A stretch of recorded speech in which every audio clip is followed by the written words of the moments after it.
Coming up on the Angus Report, American Angus Auxiliary hosts its popular Women Connected Conference this April. Don't miss your chance to apply. The North American Free Trade Agreement negotiations have many farmers and ranchers on edge.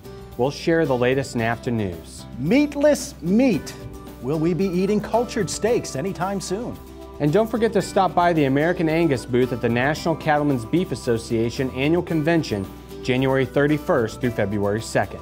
This is the Angus Report.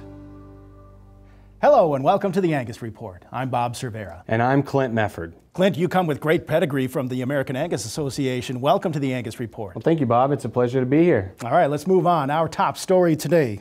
American Angus Auxiliary's Women Connected Conference is now accepting applications for its biennial event held April 18th through the 20th in Excelsior Springs, Missouri.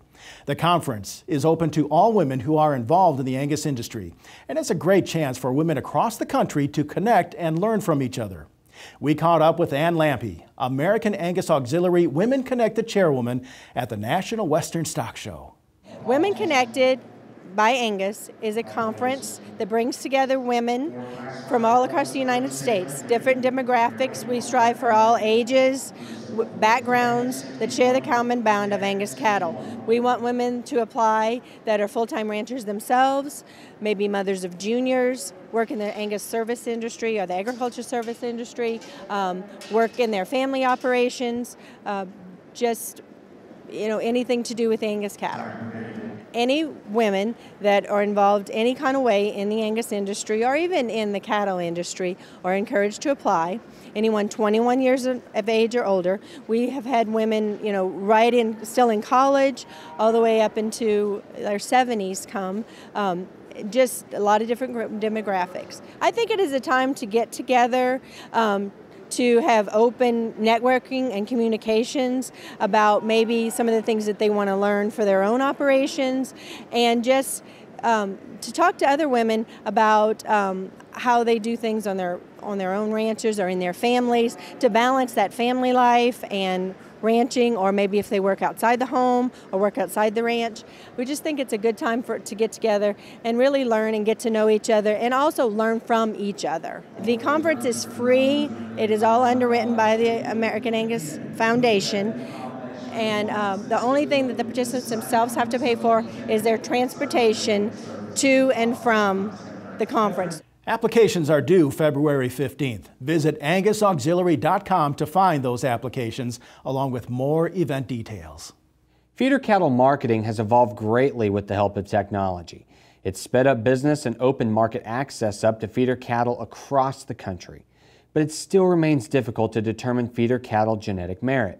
Paul Dykstra, beef cattle specialist at Certified Angus Beef LLC, shares advice for those merchandising feeder cattle to make their calves more valuable to buyers. Well, I think the commercial rancher or farmer that's selling feeder cattle has an opportunity to share, first of all, genetic merit. And there are other things on a laundry list that they could share, but first of all, showing the advantage that their Angus-based feeder cattle might have in a feed yard environment, due to the fact that sire selection over years has made them in the top percentiles of the breed. That would be very useful to the buyer to know that. As well, sharing more than simply the source of the genetics, for instance, but actually helping to quantify what the numbers really mean by using percentile ranks for EPDs and dollar value indexes, for instance, of the bulls that sired the cattle, I think would help the buyer to be reassured that there's more value in a set of calves. Beyond that, I think the pretty tried and true information such as vaccination protocols and nutrition and those kinds of things, if done properly, obviously add to a feeder calf resume that I think a lot of folks are very familiar with. Paul was a featured speaker at the 2017 Angus Convention. For more event coverage, visit angus.org. North American Free Trade Agreement renegotiations are still a top concern in the agriculture community. But to the delight of many farmers and ranchers, President Donald Trump acknowledged the importance of the trade deal in his speech at the American Farm Bureau Federation's annual conference. He said, "We're going to make it fair for you people again," and that he's working very hard to get a better deal for our country and our farmers, and for our manufacturers. Although the president's speech reassured many people in the farming and ranching community, the president did not go so far as to say he wouldn't pull out of the deal. The 24-year-old agreement maintains zero tariffs on most American commodity exports to Mexico and Canada, both of which are huge export markets for the U.S. A round of renegotiation talks just ended in Montreal, and of course, we'll keep you updated with the latest negotiation news. Cultured meat. You've probably heard about it, but how viable is the alternative meat? And how might that impact your operation? CoBank's Knowledge Exchange Division studied the effect meatless meat could have on livestock demand. We talked to Trevor Amon, animal protein economist with the Knowledge Exchange Division at CoBank, to find out more about the study and how meatless meat might affect ranchers. Well, the biggest takeaway from the report is, despite expected growth in the alternative protein category over the next decade, the effect on livestock and poultry protein demand in the U.S. is not expected to be significant. So the future success of these alternative proteins really lies squarely in rising global protein demand, and rather than a battle for existing market share of traditional livestock and poultry. So we know that globally meat and poultry demand is highly correlated with GDP growth. So as more of the population moves into the middle class, economic activity is expected to grow by $38 trillion from now until 2030, generating an expected 46% increase in meat and poultry consumption around the world. So these technology companies are working to supplement this growth with alternative protein products.